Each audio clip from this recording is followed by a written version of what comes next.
ये क्या मामला है, क्या माजरा है? मुझे ये भी सुनने में आ रहा है कि आईजी ने अपना इस्तीफा दे दिया, मतलब कि मामला और ज्यादा संगीन होता जा रहा है। कोalition गवर्नमेंट है, चीफ मिनिस्टर आपके हैं, उसके बावजूद अब तक एफआईआर नहीं कर सकी। इसका क्या सबब हो सकता है? इमरान खान साहब ने बहुत वाज़ेह तौर पे ये बात कही, उनके ऊपर गोलियां चलाई गई और एफआईआर नहीं दर्ज हो रही, सिर्फ इसलिए कि उसमें एक हसास अदारा जो है उसका भी एक बंदा जो है वो नामजद हुआ है। आप नामजद उन्हीं को करेंगे ना जिनके ऊपर शक होता है। What is FIR? It is the first information report. और ये कहना कि जी इसको मजहबी रंग देना बहुत ही बड़ी ज्यादती थी।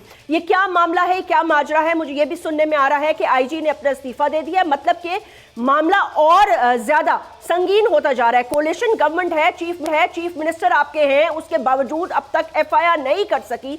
इसका क्या सबब हो सकता है? मैंने ट्रांसमिशन के दौरान कितनी दफा आपसे पूछा भी, आपसे बातचीत हुई, आपने भी अपनी तशवीश का इजहार किया, लेकिन ग्राउंड पर क्या हो रहा है?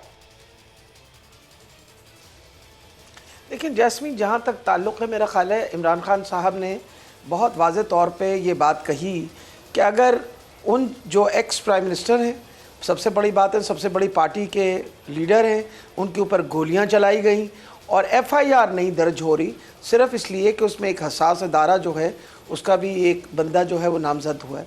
अब जब आप नामजद उन्हीं को करेंगे ना जिनके ऊपर शक होता है। What is FIR? It is the first information report. और ये कहना कि जी इसको मजहबी रंग देना बहुत ही बड़ी ज़्यादती थी, क्योंकि मैं आपको ये बताती चली जाऊँ, मैं तो वहाँ मौजूद थी। फिर उस बच्चे से आपसे कल भी जब डिस्कशन हुई तो मैंने बताया कि वो इब्तिसाम से बड़ी डिटेल में बात हुई जी। वो जो असैसिन है वो बाकायदा एक प्रोफेशनल असैसिन है और वो डिकॉय के तौर पे भी इस्तेमाल हुआ था। और उसके अलावा इमरान खान साहब ने कैटेगोरिकली कहा, एक बर्स्ट नहीं, देवर 2 बर्स्ट, और हम सब ने सुना।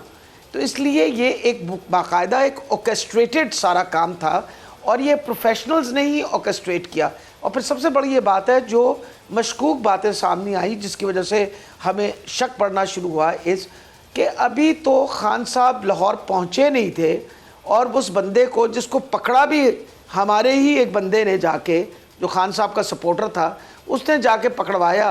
वो उसके बाद उसका बयान भी आ गया और उसने एक्नॉलेज भी कर लिया और उसने ये भी कहा कि मैं अकेला हूँ, मेरे साथ कोई और नहीं है, और उसको मजहबी रंग देने की कोशिश की गई। जबकि आपको पता है कि पिछली 3 प्रेस कॉन्फ्रेंसेस के अंदर सनाउल्लाह ने, ये मरियम औरंगज़ेब ने और मरियम नवाज़ ने भी इस मुसलसल खान साहब के बारे में उन पर इल्ज़ाम लगाते हुए उनको कहा और उन्होंने मजहबी रंग देने की कोशिश की। सबसे बड़ी ये बात है, ये सारी बातें छोड़ें, कल आपको पता है कि हाफजाबाद के अंदर एक इनका ये राव कमर, उसने जो तकरीर दी है, मुझे उम्मीद है कि शायद आप लोगों ने सुनी है, सुनी भी है, हमने चलाई भी है, डॉक्टर साहब चलाई भी है, सुनी भी है। हम बोल के ही कहने पर, बार बार दिखाने पर उनको गिरफ्तार भी कर लिया गया, उन पे दहशतगर्दी की एफआईआर भी कट रही है। आप देखिए ना, अगर वो खड़े होके ये बाकायदा खान साहब के लिए बाकायदा वो कर रहे हैं कि तुम गोली मारो, तुम्हारा वकील भी मैं करूँगा, मैं फलां, इससे ज़्यादा और आप क्या सोच सकते हैं कि कौन चाहता है कि इमरान खान जो है उनको इस सारे सीन से हटाया जाए। अब हम मकसद ये है, ये सब कुछ तब होता है जब इसके अंदर सारे इकट्ठे मिल जाएं। और देखिए, कोई अदारा जो है और कोई इंसान पाकिस्तान में जो भी बंदा है, देखिए हम किसी अदारे के ऊपर इल्ज़ाम नहीं लगा रहे। अगर एक बंदे पे इल्ज़ाम लगा रहे हैं तो किसी बंदे को लॉ के ऊपर नहीं होना चाहिए, कानून से ऊपर तो नहीं रह सकता ना कोई भी नहीं रह सकता। प्राइम मिनिस्टर के ख़िलाफ़ जो है हमने एप्लीकेशन दी है, अगर हम इंटीरियर मिनिस्टर के ख़िलाफ़ एप्लीकेशन दे रहे हैं तो वो जनरल फैसल साहब जो हसास अदारे के, उनके ख़िलाफ़ क्यों ना एप्लीकेशन दे। मकसद ये है कि हम तो कह रहे हैं ना, आप हमारी बात सुने और they have to now prove themselves. वजह यह है कि ये कड़ियाँ सब मिल रही हैं। आपका क्या ख्याल है कि क्या हो रहा है?